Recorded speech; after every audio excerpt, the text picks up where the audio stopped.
Hello students. आज हम आयकर में एक व्यक्ति की कुल आय का क्षेत्र कर भाग गत वर्ष में उसके निवास स्थिति के आधार पर कैसे निर्धारित किया जाता है, इससे संबंधित प्रावधानों पर थोड़ा अध्ययन करेंगे।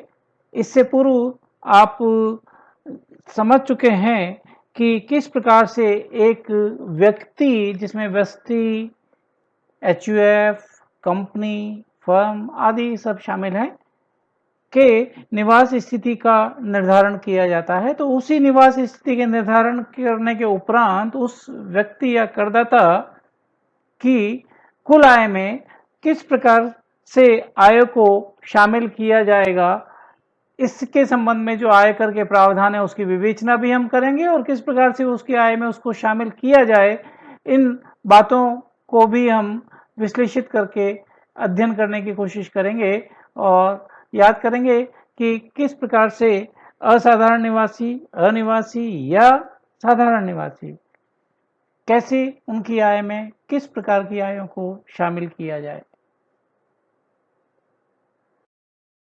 आयकर अधिनियम 1961 की धारा 5 के आधार पर एक व्यक्ति की कुल आय का क्षेत्र या कर भार गत वर्ष में भारत में उसके निवास स्थान की स्थिति के आधार पर निर्धारित किया जाता है। धारा 6 में हम ये प्रावधान पढ़ चुके हैं कि एक व्यक्ति साधारण निवासी आरआई, असाधारण निवासी एनओआर अथवा अनिवासी एनआरआई हो सकता है।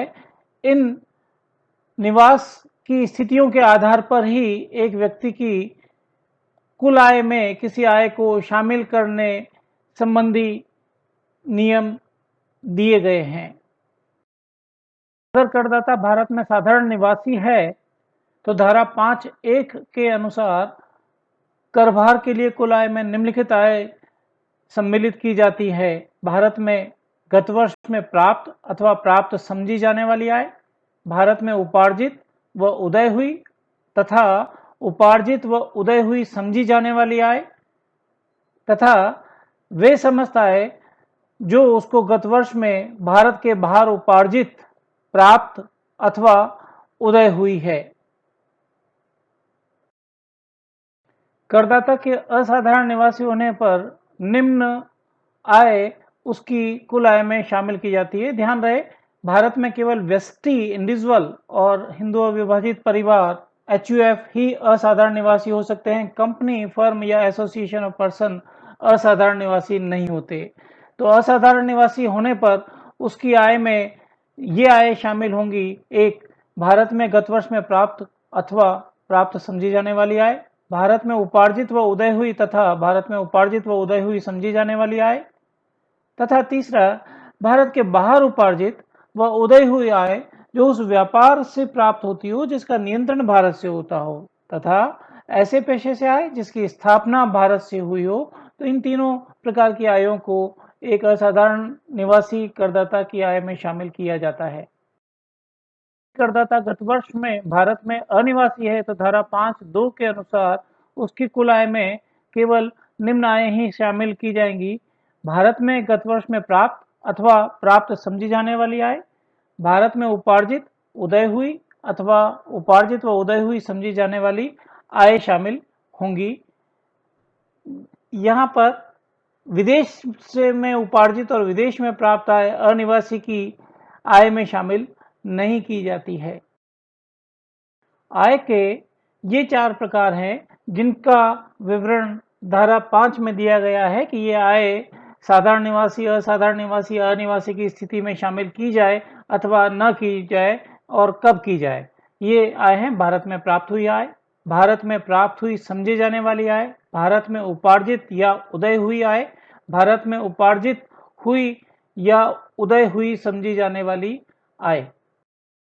पहली आय भारत में प्राप्त हुई आय। भारत में प्राप्त हुई आय से आशय प्रथम बार प्राप्ति से है। यदि आय प्रथम बार करदाता को भारत में अथवा उसके प्रतिनिधि को भारत में प्राप्त होती है तो यह आय भारत में प्राप्त हुई आय होगी, चाहे वो विदेश में उपार्जित हुई हो अथवा भारत में प्राप्त हुई समझी जाने वाली आय धारा 7 और 8 के प्रावधानों के अनुसार चाहे वो वास्तव में करदाता को आय प्राप्त नहीं भी हुई हो तो भी उसको गत वर्ष में प्राप्त हुई समझी जाती है। गत वर्ष में प्रमाणित भविष्य निधि में वार्षिक वृद्धि की राशि, इसमें नियोक्ता का अंशदान वेतन के 12% से अधिक है तो अधिक को आय माना जाता है, और खाते पर ब्याज दर अगर 9.5% से अधिक है तो अधिक आय मानी जाती है। इसी प्रकार से अगर अप्रमाणित भविष्य निधि कोष को प्रमाणित बना दिया गया है तो उसमें हस्तांतरित शेष की राशि भी भारत में प्राप्त हुई आय समझी जाती है।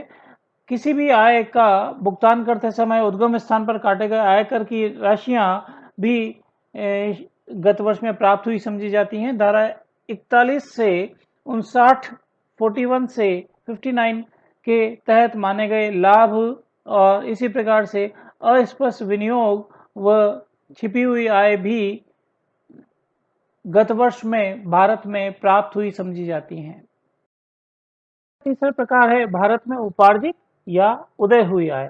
उपार्जित तथा अर्जित दोनों शब्दों का अर्थ एक ही है, लेकिन इसका अर्थ प्राप्ति से बिल्कुल भिन्न है। जब आय को प्राप्त करने का अधिकार करदाता के पास निहित हो जाता है, चाहे वह उसे प्राप्त हुई हो अथवा नहीं हुई हो, तो ऐसी आय को उपार्जित या अर्जित आय कहा जाता है। प्रकार की आय है भारत में उपार्जित हुई या उदय हुई समझी जाने वाली आय। इसका तात्पर्य यह है कि नियमानुसार अर्थात कानून द्वारा उपार्जित हुई मानी जाती है, लेकिन वास्तव में यह उपार्जित नहीं हुई है। जैसे कि निम्न आय भारत में अर्जित या उपार्जित आय मानी जाती है। एक, भारत में व्यापारिक संबंध से होने वाली आय। यदि अनिवासी करदाता का प्रतिनिधि भारत में व्यवसाय संबंधी विभिन्न अनुबंध एग्रीमेंट्स करके व्यापारिक कार्य करता है तो इसे भारत में व्यापारिक संबंध से होने वाली आय माना जाएगा। इसी प्रकार प्रतिनिधि एजेंट यदि स्टॉक रखने या करने हेतु तो अधिकृत ना हो परंतु वो फिर भी स्टॉक रखता है और समय समय पर अनिवासी करदाता के अनुसार माल का प्रेषण करता है तो ऐसे कार्य से हुई आय भी व्यापारिक संबंधों से आय मानी जाएगी। इसी प्रकार एक प्रतिनिधि एक या अधिक अनिवासी व्यक्तियों के नियंत्रण या निर्देशानुसार भारत में विक्रय तो आदेश प्राप्त करता है तो ऐसी आदेशों से प्राप्त आय भारत में व्यापारिक संबंधों से आय मानी जाएगी। इसी प्रकार अनिवासी करदाताओं को भारत में किसी चल अचल मूर्त अमूर्त संपत्ति से आय होने पर वह भारत में उपार्जित हुई आय मानी जाएगी।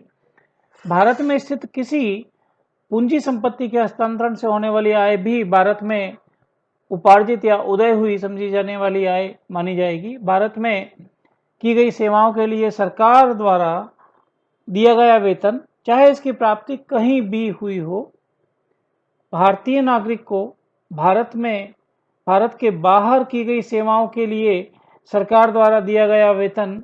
इसी प्रकार छठा, भारतीय कंपनी द्वारा भारत के बाहर दिया गया लाभांश। सातवां, ब्याज, अधिकार शुल्क, तकनीकी सेवाओं का भुगतान आदि यदि ये भुगतान सरकार द्वारा देय हों तो अथवा भुगतान निवासी या अनिवासी व्यक्ति द्वारा हो परंतु यह भुगतान किसी व्यापार या पेशे के लिए हो जिसका संचालन भारत से होता हो। चारों प्रकार की आयों को हम देखते हैं कि वो साधारण निवासी, असाधारण निवासी या अनिवासी किस परिस्थिति में कब वो कर योग्य होगी। इसमें आप जैसा कि इस टेबल में देख रहे हैं, तालिका में देख पा रहे हैं, निवास स्थिति के आधार पर कुल आय का क्षेत्र वर्णित किया गया है। पॉइंट नंबर 1 में भारत में प्राप्त आय या प्राप्त हुई समझी जाने वाली आय, चाहे वह भारत में उपार्जित हुई हो या भारत के बाहर उपार्जित हुई हो, ऐसी आय साधारण निवासी, असाधारण निवासी और अनिवासी तीनों प्रकार के करदाताओं के लिए कर योग्य होती है। दूसरा, भारत में उपार्जित अथवा उदय हुई आय या उपार्जित अथवा उदय हुई समझे जाने वाली आय, चाहे वह भारत में प्राप्त हुई हो अथवा भारत के बाहर प्राप्त हुई हो, ये आय भी, इस प्रकार की आय भी तीनों प्रकार के करदाताओं के लिए कर योग्य है। अर्थात कि पॉइंट नंबर 1 और पॉइंट नंबर 2 को संक्षेप में वापस से देखें तो भारत में प्राप्त आय तीनों के लिए कर योग्य, भारत में उपार्जित आय तीनों के लिए कर योग्य। तीसरा पॉइंट, भारत के बाहर उपार्जित और प्राप्त हुई ऐसी आय जो भारत में नियंत्रित व्यापार से अथवा भारत में स्थापित पेशे से हो, यानी कि उस आय का नियंत्रण भारत से हो, तो ऐसी स्थिति में यह साधारण और असाधारण दोनों प्रकार के निवासियों के लिए कर योग्य है, परंतु अनिवासी के लिए यह कर योग्य नहीं है। चौथी आय, भारत के बाहर उपार्जित और प्राप्त भी भारत के बाहर आय जो नियंत्रण किया जाता है, जिस व्यापार का भारत के बाहर से ही और भारत के बाहर ही स्थापित पेशे से आय हो, अर्थात कि पूर्णतः विदेशी आय जो विदेश में ही उपार्जित हुई है और विदेश में ही प्राप्त हुई है। ऐसी आय केवल साधारण निवासी के लिए कर योग्य है, असाधारण निवासी और अनिवासी के लिए यह कर योग्य नहीं है। ध्यान रहे कि हम आयों को गत वर्ष में अगर वो उपार्जित या उपार्जित हुई समझे जाने वाली या प्राप्त हुई समझे जाने वाली है तो ही हम शामिल करने की बात कर रहे हैं। गत वर्ष के पहले की आयों को शामिल नहीं किया जाता। पॉइंट नंबर 5, गत कई वर्षों की विदेशी आय जो गत वर्ष में भारत लाई गई हों, तो आय चूंकि गत वर्ष से पहले के वर्ष की है और लाई भारत में गई हों, तो ये तीनों ही प्रकार के करदाताओं के लिए कर योग्य नहीं है। निवास स्थान के आधार पर किसी आय को कुल आय में शामिल किया जाए अथवा नहीं, यानी कि उसका कर भार निर्धारित हो, ये कैसे निर्धारित किया जाए, इसी को हमने पिछली स्लाइड में देखा कि साधारण या असाधारण या अनिवासी होने की स्थिति में किस प्रकार की आय उसकी आय में शामिल की जाएगी। मोटे तौर पे साधारण निवासी है तो गत वर्ष की समस्त आय शामिल कर ली जाएगी, चाहे वो भारत से संबंधित हो या विदेश से संबंधित हो। असाधारण निवासी की भारतीय आय तो समस्त शामिल की जाती है, परंतु विदेश से संबंधित आय केवल तभी शामिल की जाएगी जबकि उस व्यापार या पेशे का नियंत्रण पूर्णतः भारत से होता हो। अनिवासी की स्थिति में केवल भारत में उपार्जित हुई हो अथवा भारत में प्राप्त हुई हो आय वो ही शामिल होती है, विदेशी आय शामिल नहीं की जाती। इन बातों को ध्यान में रखते हुए हम कुछ उदाहरण के तौर पे देखते हैं कि कैसे ये आय शामिल की जानी चाहिए। पाकिस्तान में मकान संपत्ति से आए 2 लाख रुपए, जिसे पाकिस्तान में ही एक बैंक में जमा करा दिया गया था तथा इसमें से 80,000 रुपए भारत में लाए गए, तो ये विदेश में ही उपार्जित आय है और विदेश में ही बैंक में जमा करा दी, मतलब विदेश में ही प्राप्त आय भी है।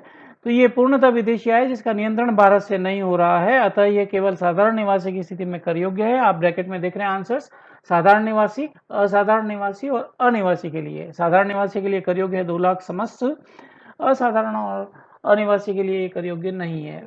दूसरा, इंग्लैंड में व्यापार से आए 50,000 रुपए, यानी कि उपार्जन इंग्लैंड में हो गया, इसमें से 30,000 रुपए भारत में प्राप्त किए गए। जो भारत में प्राप्त किए गए वो सभी प्रकार के करदाताओं के लिए कर योग्य होंगे। इस व्यापार का नियंत्रण भारत से होता है, चूंकि नियंत्रण भारत से होता है तो विदेश में उपार्जन के आधार पर यह आय असाधारण निवासी के लिए भी कर योग्य होगी, अर्थात कि 50,000 ऐसी आय जो पूर्णतः विदेशी आय है, असाधारण निवासी की स्थिति में यह कर योग्य हो जाएगी। 30,000 रुपए भारत में प्राप्त किए गए हैं, ये कर योग्य हो जाएंगे असाधारण और अनिवासी की स्थिति में। निवासी को भारत में व्यापार संचालित करने के लिए दिए गए ऋण पर प्राप्त ब्याज, भारत में व्यापार संचालित अगर होगा तो उपार्जन भारत में हो जाएगा, तो ये तीनों प्रकार के करदाताओं के लिए कर योग्य है। एक निवासी को भारत के बाहर संचालित व्यापार के लिए प्रदान की गई तकनीकी सेवा से प्राप्त रॉयल्टी भारत के बाहर अगर इसका उपार्जन हुआ है और प्राप्त हुआ है तो ये केवल साधारण निवासी की स्थिति में कर योग्य है, असाधारण और अनिवासी की स्थिति में निल और निल होंगे। जापान में व्यापार से कमाए 8,000 और वहीं प्राप्त हुए, तो ये विदेशी आय हो गई एक तरीके की, जिसका कि नियंत्रण और प्रबंध भारत से होता था, तो ये असाधारण के लिए भी कर योग्य हो जाएगी। तो साधारण निवासी के लिए कर योग्य 8,000, असाधारण के लिए कर योग्य 8,000 और अनिवासी के लिए ये कर योग्य आय नहीं है। जापान में विनियोगों से आए 20,000 रुपए, इस राशि को जापान में इनके अधिकृत प्रतिनिधि ने प्राप्त किया, अर्थात कि आय उपार्जन भी विदेश में और उसकी प्राप्ति भी विदेश में, और बैंक ड्राफ्ट से भारत भेज दिया। तो प्रथम प्राप्ति चूंकि जापान में इनके प्रतिनिधि ने प्राप्त कर ली, अतः ये विदेश में ही प्राप्त हुई है और विदेश में ही उपार्जित हुई है, तो ये केवल साधारण निवासी की स्थिति में कर योग्य है, असाधारण और अनिवासी की स्थिति में ये कर योग्य नहीं होगी। भूतकाल में बिना कर लगी 40,000 रुपए की विदेशी आय जो गत वर्ष में भारत में लाई गई, तो गत वर्ष के पूर्व के वर्षों की आय इस गत वर्ष में कर योग्य नहीं होती है, तो तीनों ही प्रकार के करदाताओं की स्थिति में ये कर योग्य नहीं होगी।